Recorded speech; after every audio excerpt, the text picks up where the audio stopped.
Bonsoir messieurs, dames. J'espère que vous allez bien. J'ai vu le nouveau film Candyman 2021. Vous le savez peut-être ou pas, Candyman, c'est toute ma vie. J'adore Candyman. Et le cinéma, j'aime encore plus. Pour ceux qui connaissent pas la chaîne, nous sommes sur Padawam HD. Bienvenue, bienvenue. Surtout, n'oubliez pas la cloche. Abonnez-vous, le bouton rejoindre pour nous soutenir.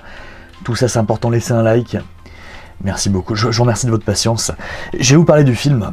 Le film que j'ai trouvé complètement extraordinaire. Mais vraiment, le cinéma, c'est ma grande passion. On fait plein de critiques de films sur cette chaîne. Et les temps sont durs, je sais, pour beaucoup de Français, mais vous savez, moi j'en ai rien à foutre, parce que je suis spécialisé dans les critiques de films. Moi j'adore aller voir des films et vous dire si c'est bien ou pas. D'accord? Moi je fais que ça ici. Voilà. Alors Candyman 2021, écoutez, très bonne surprise, un film de Nia DaCosta, une jeune réalisatrice noire extrêmement prometteuse. Oh là là, mais vraiment les plans dans ce film, la réalisation, j'en reviens pas. J'en reviens pas pour son âge. Elle a battu des records au box-office. Au box-office américain. Là en France, je pense que ça va cartonner. La musique est géniale, les acteurs fabuleux. C'est la suite du Candyman d'origine, du premier. Voilà. Donc, vraiment très bien. Qu'est-ce que j'ai à dire de négatif? Rien. Il n'y a pas de point négatif. J'attends le Blu-ray 4K, 8K. J'attends vos dons. J'attends vos dons, les mecs, vraiment. Là, écoutez, il faut que j'arrête la vidéo. C'est fini. On arrive à la limite accordée par YouTube. Vous savez, l'algorithme est important. Il faut que je fasse attention à tout ça. Donc je vous remercie de m'avoir suivi. N'oubliez pas, la cloche, abonnez-vous, le like, vous avez compris, les dons importants. Et le film, très bien, génial, comme tous les films de 2021. Et c'est peut-être même le meilleur film de 2021, j'ai envie de vous dire. Allez au cinéma, utilisez votre passe, hein, c'est génial. Soutenez cette industrie, soutenez absolument tous les acteurs qui valident ça. C'est magnifique, j'adore, merci beaucoup. Ciao, merci, la cloche, merci.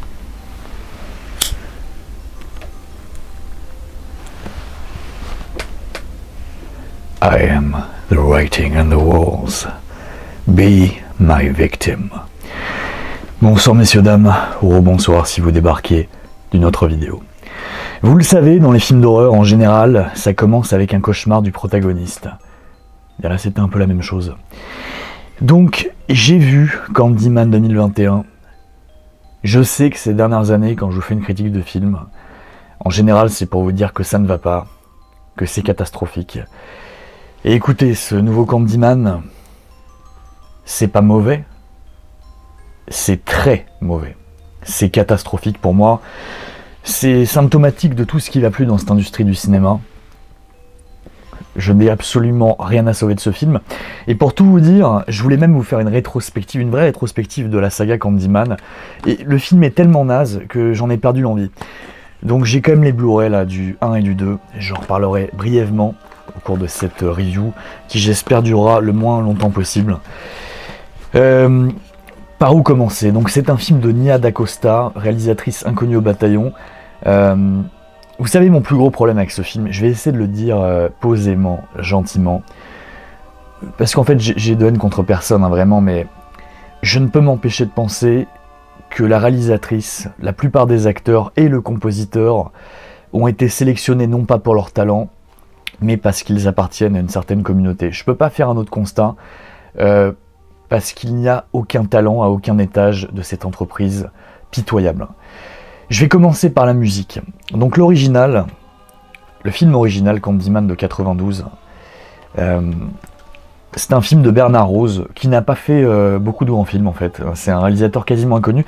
Et c'est ce que j'ai dit plus d'une fois, c'est qu'à une époque, dans les années 70, 80, 90, même les réalisateurs inconnus, il leur arrivait de sortir une pépite. Ce Candyman original, pour moi, est génial. Tout le monde ne sera pas d'accord. Je pense que c'est vraiment une question de sensibilité musicale. J'ai un souvenir très particulier avec ce film parce que c'est ça qui, je pense, qui va me faire marrer quand je vais écouter les critiques. Je suis sûr qu'il y a plein de gens qui vont me dire « Ah, moi je suis fan de Candyman, c'est toute ma vie, c'est génial ». La vérité, quasiment personne ne connaissait Candyman dans les années 90. Il n'y a aucun de mes potes qui connaissait Candyman. Chucky était un peu plus connu, Halloween éventuellement. Je peux vous dire que Candyman, c'était complètement inconnu, vraiment. Mon grand-père habitait à Bois-Guillaume et de temps en temps il m'amenait dans un petit centre commercial où il y avait une vidéothèque, donc un magasin de VHS, magasin de location. Et j'adorais aller dans le rayon film d'horreur. Et un jour, j'ai demandé de me louer Candyman. Et j'ai adoré ce film, mais je pouvais pas mettre le doigt à l'époque sur ce qui me plaisait tellement. Et en le revoyant, parce que je l'ai pas revu depuis perpète, depuis mon enfance, pour tout vous dire, peut-être mon adolescence, si je l'avais revu à Singapour aussi. Parce que j'avais un pote qui maintenant bosse chez Webedia, il aimait bien, des fois on était en cours de techno, et des fois il aimait bien dire « What's the matter, Trevor ?» il était fan du premier Candyman. Ça va me revenir. Incroyable. Mais je l'avais pas revu depuis très très longtemps, le premier. Et là, je l'ai racheté en Blu-ray. Et je l'ai trouvé toujours aussi monumental. Et maintenant, je peux vraiment dire, ce qui est génial dans ce film, c'est la musique de Philip Glass. Le film en lui-même est très intéressant parce que c'est subtil. Le premier degré de lecture, c'est de se dire qu'il y a un croque-mitaine, une espèce de personnage fantastique qui s'appelle Candyman, qui manipule ses victimes, et du coup les victimes vont être prises pour le tueur, alors que c'est lui le vrai tueur. Mais le vrai degré de lecture, c'est de voir que c'est une histoire d'adultère. Le premier Candyman, c'est un couple qui va se déchirer. C'est un professeur qui va sortir avec une de ses élèves. Et sa femme va sombrer peu à peu dans la folie, en se prenant d'affection pour cette légende urbaine de Candyman, et va enchaîner les meurtres. En fait, c'est ça vraiment ce qu'est le film au fond. Moi, j'ai pas lu le roman de Clive Barker, il faudra vraiment que je le lise un jour, mais moi, c'est ça que je comprends du film, c'est que c'est une histoire d'adultère, et c'est une femme qui pressent que son mari la délaisse de plus en plus. Il n'est pas là, il y a plusieurs scènes où on voit qu'il l'abandonne à un moment donné, elle a vraiment besoin de lui, elle l'appelle et personne ne répond à la maison. Et à la fin du film, elle comprend enfin que son mari l'a trompée. Et sa façon finalement de combler ce manque et d'accepter cette réalité, c'est d'enchaîner les meurtres. C'est vraiment ces deux degrés de lecture Candyman. Et c'est ça qui est intéressant, c'est l'ambiguïté. D'ailleurs, comme dans toute bonne nouvelle fantastique, je pense que le roman doit être un peu pareil, hein, j'imagine. Ça joue sur l'ambiguïté. On ne sait pas finalement à la fin du film si Candyman a vraiment existé ou si c'est Hélène qui a tué tout le monde. Candyman 2, qui je crois date de 95, c'est un film de Bill Condon. Là encore, il n'a pas fait grand chose. Vous savez quoi? Ce deuxième film est vraiment bien. Vraiment. Si vous aimez le premier, qui reste indétrônable dans la saga Candyman, qui ne compte pas beaucoup de chefs-d'œuvre. On est d'accord, je ne vais même pas vraiment parler du 3 parce que c'est une merde atomique. Eh bien le 2, sachez que ce Candyman 2 atomise de toutes parts cette suite remake de 2021. Vraiment. Encore une fois, pour une raison, c'est l'OST de Philip Glass qui pour le coup est en roue libre. Là on a un Philip Glass qui clairement en a rien à foutre du film, qui nous a livré des compositions qui n'ont aucun rapport avec les images, mais mon Dieu que l'OST déchire. Je préfère l'OST de Candyman 2 à celle du premier Candyman. Juste pour la musique, faut voir le film. Mais revenons au premier Candyman de 92. Donc c'est intéressant pour l'ambiguïté, c'est intéressant pour la réa. Il y a vraiment des plans super prenants, une vraie déco. Il y a une putain d'ambiance en fait, il y a une ambiance, t'es pris tout le long du film. C'est triste, ça prend aux tripes. Virginia Madsen, qui est la sœur de Michael Madsen, que vous connaissez, parce que vous l'avez vu dans plein de films de Tarantino, est très touchante dans le rôle. Et ce qui marche aussi, c'est l'antagonisme entre Tony Todd, dont je reparle évidemment, l'antagonisme entre Tony Todd et Virginia Madsen. C'est cette fragilité de ce personnage contre ce grand black à la voix extrêmement profonde qui fonctionne. Ce qui est complètement absent du remake suite, là, appelez-le comme vous voulez, de 2021. Tony Todd, ça c'est un méchant charismatique, parce qu'il a une voix, quand il dit I am the writing on the walls, be my victim. C'est génial, il a une voix, on dirait qu'elle sort d'outre-tombe. Alors évidemment, je pense qu'elle était un peu augmentée en post-prod, hein, avec un effet d'écho, mais il a de l'organe, c'est prenant, avec la musique de Philip Glass, ça fait corps, il y a une synergie, encore une fois complètement absente de ce remake. Et au-delà de ça, après, il y a un message sur le racisme. C'est un film woke avant l'heure, si on veut. Ça parle finalement d'un artiste qui est tombé, un artiste noir, qui est tombé amoureux d'une femme blanche. C'était interdit à l'époque. Ils se mettent en couple. Et il va se faire torturer, mettre à mort. Ce qui va donner naissance à son personnage, à ce mythe, qui va se venger.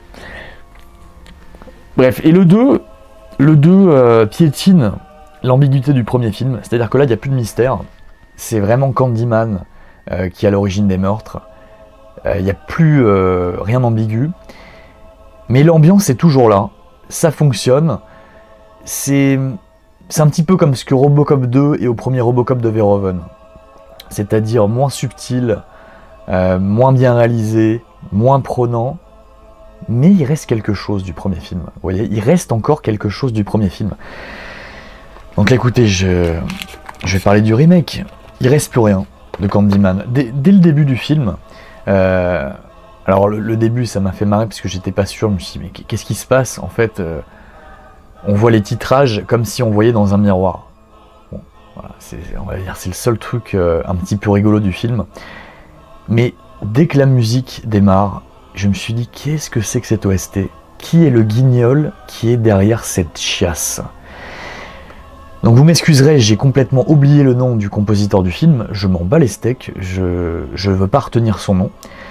Sachez que c'était un musicien additionnel du film Premier Contact de Denis Villeneuve. C'est vous dire le niveau. Ça c'est le mec qu'ils ont choisi pour remplacer Philip Glass. Philip Glass à qui on doit les magnifiques OST de Poe Katsi, Koyani Katsi, Truman Show, The Hours. J'adore l'OST de The Hours, évidemment les Candyman. Là, ils ont pris un tâcheron qui a fait des musiques additionnelles sur un film daubé de Denis Villeneuve. Ils se sont dit, ah, c'est bon. Pourquoi?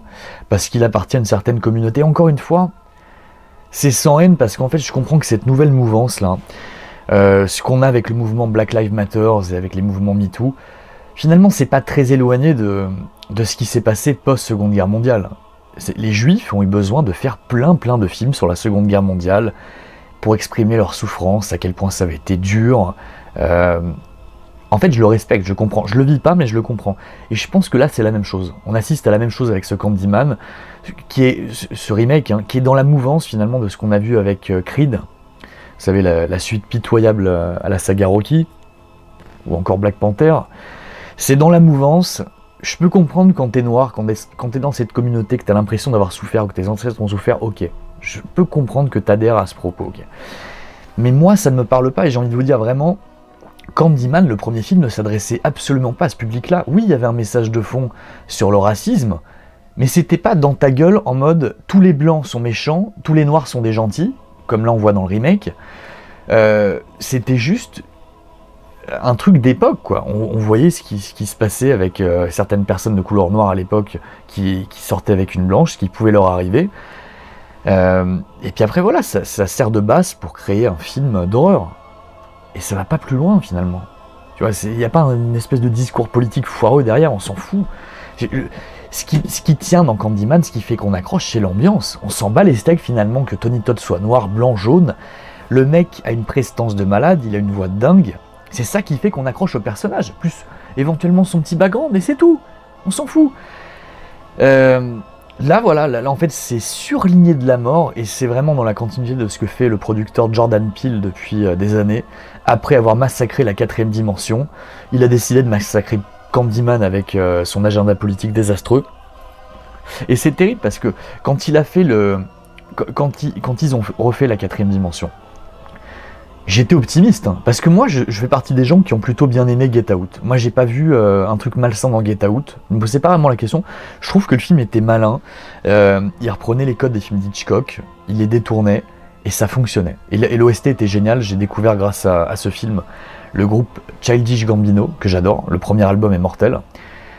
Et petit à petit, il a sombré dans autre chose ce mec. Et donc il s'est décidé de produire un remake de la série Twilight Zone, la 4ème dimension. Et je peux comprendre pourquoi, c'est que la série des années 80 n'est clairement pas à la hauteur de la série originelle des années fin 50, début 60. Et puis oui, il y avait eu aussi une autre tentative de série 4ème dimension dans les années 2000 qui était pitoyable. Et je me suis dit, ok, il veut passer un coup d'éponge, il veut faire honneur à Rod Serling, très bien. J'ai regardé, et c'est bourré de messages politiques à la con, il ne comprend rien à l'atmosphère, à l'ambiance de la série originelle, et là, en fait, il te refait la même avec Candyman en tant que producteur. Et c'est pas comme si... c'est pas comme s'il avait juste nommé quelques personnes et qu'il était très loin de ce film. Non, il est producteur, il a encadré le tournage. C'est lui, clairement, qui a placé la réalisatrice.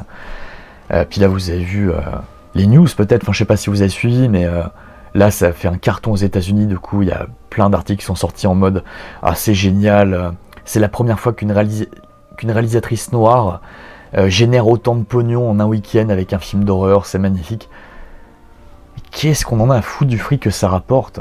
Je m'en bats les steaks. Moi, je voulais un bon film. Je voulais un film... en fait, il aurait été juste au niveau de Candyman 2, j'aurais été très content. J'ai même pas besoin qu'il soit au niveau de l'original. En fait, je demande un truc, c'est qu'au moins, déjà, la bande-son soit à la hauteur. Pourquoi ils n'ont pas demandé à Philip Glass, qui est encore en vie, s'il n'avait pas des trucs au fond de ses tiroirs, comme Tarantino a demandé récemment à Ennio Morricone pour The Hateful Eight, pourquoi ils ont engagé un tâcheron pour faire l'OST? Le mec, il met quasiment que des violons. C'est quasiment que des violons pendant tout le film, sans aucune mélodie.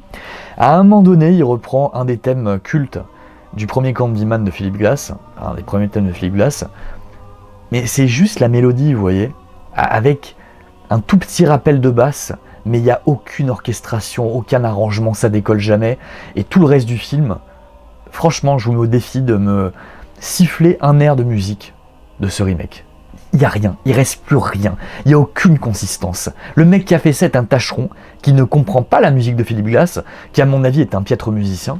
Je comprends pas qu'on engage des mecs comme ça. Si, je comprends juste en fait que Jordan Peele va engager une certaine communauté. Mais c'est ça en fait, moi, que je reproche à tellement d'œuvres ces dernières années, on n'engage plus les gens pour leur talent, mais parce qu'ils font partie de tel ou tel, entre guillemets, caste. Ah, vous faites partie de mon club, et ben je vous engage. Mais c'est nul, c'est pas ça qu'il faut faire.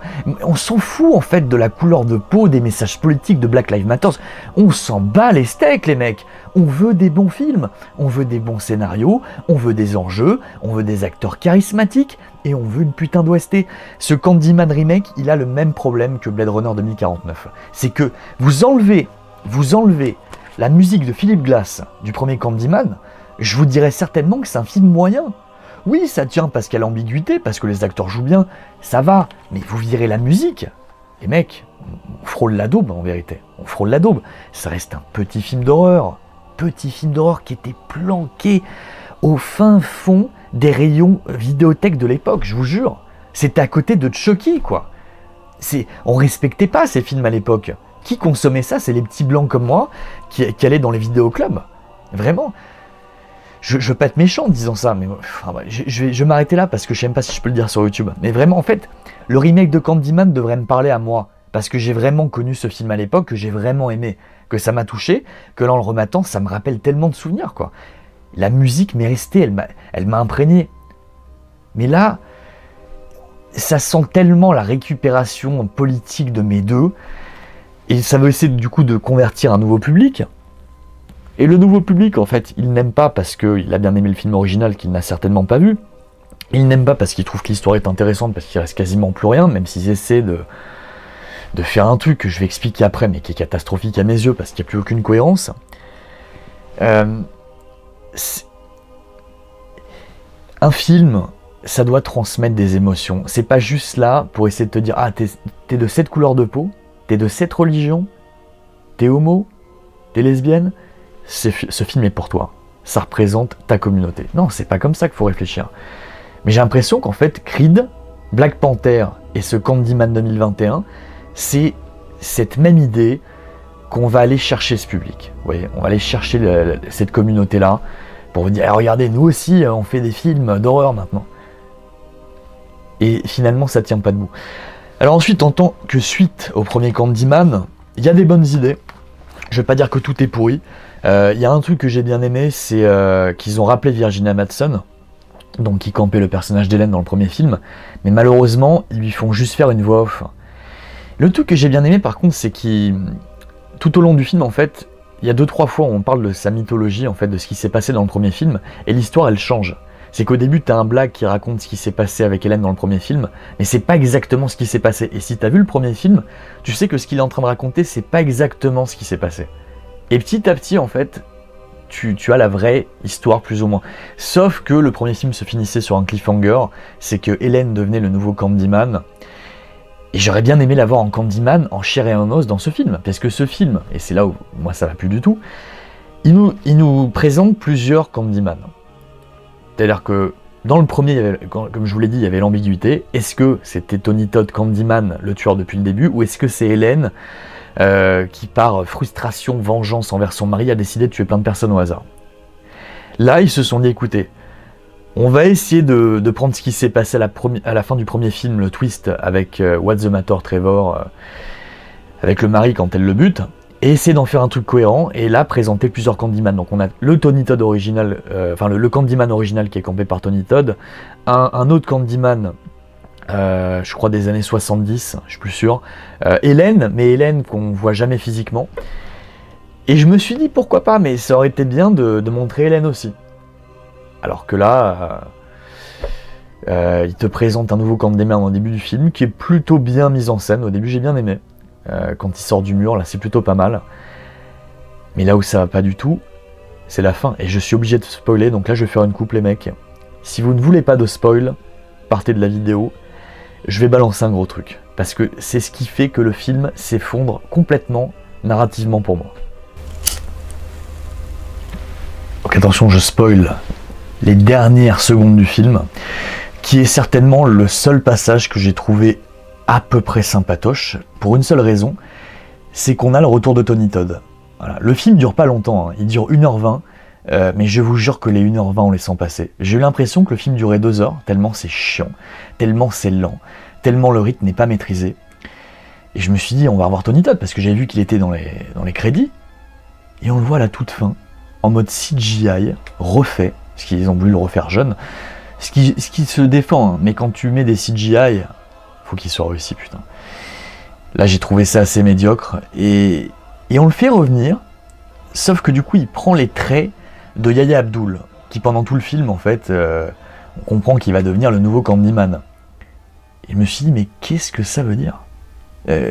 Vu qu'on a cette nouvelle mythologie avec plusieurs Candyman, pourquoi le nouveau Candyman prend les traits de Tony Todd? Ça n'a aucun sens, c'est jamais expliqué dans le film. Dans ce cas, pourquoi le Black au début du film n'a pas les traits de Tony Todd? Pourquoi on le voit juste à la fin?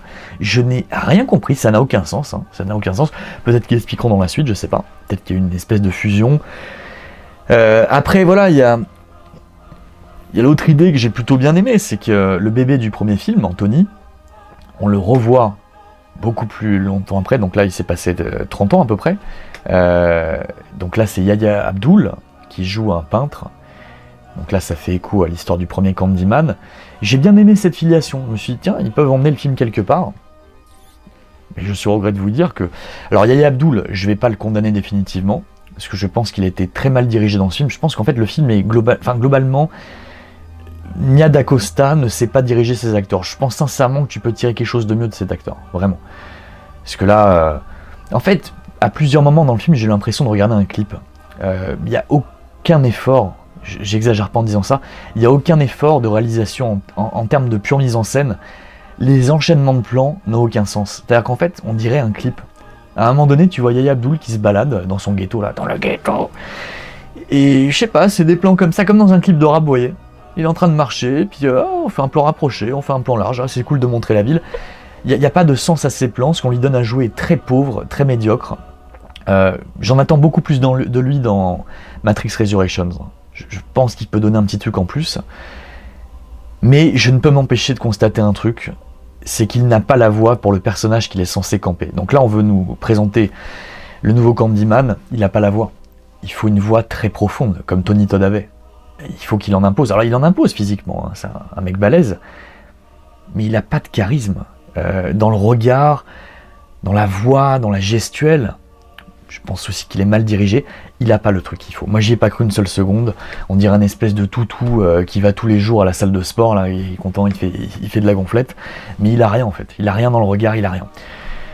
Donc t'y crois pas arrivé à la fin du film. Tony Todd était beaucoup moins musclé et 10 fois plus impressionnant, juste par sa prestance, sa façon de se tenir. Rappelez-vous la scène du parking dans le premier film, quand il dit « Be my victim, Helen ». Là, il se passait quelque chose. Là, il n'y a rien, c'est le néant. Bon, alors encore une fois, le film est très court, mais il paraît durer une éternité.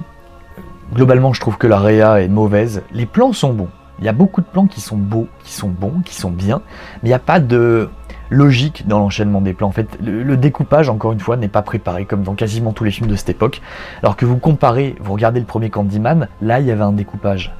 C'est quand même terrible, tu te dis, même dans un film d'un réalisateur lambda des années 90, tu as 10 fois mieux en termes de propositions cinématographiques que dans un film, tu sais, qu'on te vend comme, ah, attention, le blockbuster de l'été, le film qui a renversé l'Amérique, première réalisatrice noire qui fait autant d'argent, c'est génial. C'est terrible de voir ça. Puis vraiment, je n'en mets pas de l'OST, quoi. L'OST, je suis désolé, elle est catastrophique. Quiconque me défend cet étron musical, je peux plus lui parler. Enfin, si quelqu'un, en fait, ne serait, même si, écoutez, je vais tout imaginer, je vais me dire que quelqu'un a bien aimé le film, pour ce que ça raconte, si tant est qu'il y a un truc à raconter, quoi. C'est quand même Candyman, hein, c'est pas... Encore une fois, c'est un film qui tient avant tout par son ambiance. Hein. Le scénario, c'est très secondaire, les mecs. Mais mettons que quelqu'un a aimé l'histoire. Ok. Est-ce qu'il peut me dire qu'il a aimé la musique? Il a aimé l'ambiance? Comment t'as de l'ambiance s'il n'y a plus de musique? S'il n'y a rien? Je comprends pas. Et j'ai regardé un petit peu les critiques sur MDB, il y a quand même beaucoup de gens qui ont aimé le film, quoi. Je me dis, putain, mais c'est pas possible. Est-ce qu'ils ont de la merde dans les oreilles, quoi? Ils se rendent pas compte que la musique de Philip Glass dans le premier était géniale, elle est monumentale. Ils se rendent pas compte que là, c'est un étron monumental, de l'espace. Non, non, pour eux, c'est la même chose. Ah, ok. Ça me rend dingue, les mecs. La musique, en fait, faudrait en parler pendant une heure. Faudrait que je passe 2 vidéos. En fait, vous savez quoi? Il faudrait que je passe l'intégralité de toutes les BO de Philip Glass et qu'ensuite, je vous fasse écouter l'intégralité de la BO de ce nouveau Candyman, pour vous faire comprendre. Mais c'est comme passer de Mozart à Aya Nakamura, quoi. Et qu'on me dise que les deux se valent. Non, non, non, non. Les acteurs, écoutez, non, je retiens rien, zéro charisme. Si, Vanessa Williams, qui était dans l'original, on a l'impression qu'elle n'a pas pris une ride. Alors ça m'a impressionné, ça m'a trouvé le cul. La nana n'a pas vieilli. Comme on dit, blacks don't crack. Black don't crack. Et c'est vrai, putain, elle n'a pas vieilli d'un iota, c'est incroyable. Mais est-ce qu'elle joue bien? Oui, elle joue bien, ça va, ça va. On retrouve le personnage du premier film. Ce film a déprimé, c'est tellement une non-proposition de cinéma, il se passe tellement rien. Je sais même pas quoi vous dire. Je sais pas quoi vous dire, les mecs. À part que je me suis emmerdé pendant 1h20, que je sais pas où ça va. Parce que c'est pas cohérent, qu'il n'y a aucune ambiance, que je me bats les steaks des personnages, je me fous de leur vie. Hein, tout le ghetto, là, leur vie de merde, je m'en fous. Et je vais même vous dire, en fait, tellement je m'en fous que tous les blancs soient méchants dans le film et que tous les blacks soient rattrapables, soient gentils, se disent « Ah, les blancs nous aiment pas ». En fait, j'ai envie de vous dire, ça fait des années que je vois ça dans le cinéma, ça fait des années que je vois cette diversité à la con, là. En fait, je m'en fous. En fait, maintenant, vous savez quoi, je m'en bats les steaks. Gardez vos films pour vous. Je fais l'effort de la regarder. Je peux en parler rapidement. En fait, je suis même pas énervé, tellement c'est naze, tellement ça raconte rien. Si vous voulez que les films ressemblent à ça dans le futur, très bien, mais écoutez, écoutez, je vais rester sur les classiques, je vais rester sur les chefs-d'œuvre. Je vais même pas dire que Candyman Premier du nom est un chef-d'œuvre. C'est un film sympathique, qui me génère un truc en termes d'émotion, parce que ça me rappelle mon grand-père, vous voyez. Et la musique de Philip Glass était fantastique, et je la réécoute encore. Je suis persuadé que ce compositeur sait même pas reprendre le thème que j'ai repris au piano, quoi. Mais je suis pas énervé, en fait. Je sais pas, je suis vidé, en fait. Je suis vidé tellement c'est dans la constance de ce qu'on nous propose ces dernières années au cinéma. C'est dans la ligne droite, j'espère que le public va se réveiller, j'espère que tout le monde va comprendre que c'est de la chiasse. Si vous entendez des gens dire que c'est un bon film, je sais pas comment on peut rattraper les choses, les mecs. Si vous entendez un critique dire c'était bien, ça m'a plu, il n'y a plus rien à faire. Rematez le premier Candyman. Honnêtement, même le 2, redonnez une chance. C'est pas un grand film. Je vous jure que juste pour l'OST de Philippe Glass, qui enterre celle du premier, parce qu'il va plus loin, parce qu'il est en roue libre, parce que clairement ils sont fous. Il nous a livré des putains de compos, et en fait j'en ai plus rien à foutre que les musiques soient en accord avec les images. L'OST du 2 est tellement belle, ça fait le film, ça fait le film. J'aurais aimé avoir au moins ça dans ce remake. Une belle OST que je pourrais écouter dans ma voiture, à part, séparément, qui me touche. Là j'ai rien eu, j'ai du caca, j'ai un Yaya Abdul là, mais... Putain, fais quelque chose en Morpheus, mec, c'était nul ta prestation, nulle. Nia Costa, minable, de chier. Y a rien, y a pas de découpage, y a pas de proposition, y a que dalle. Les autres acteurs, c'est de la merde. Le film ne raconte rien, il est incohérent. Je m'en fous. Voilà. Écoutez, c'est fini pour la critique. Au revoir, merci beaucoup. Je vais m'énerver là, je coupe le micro. C'était de la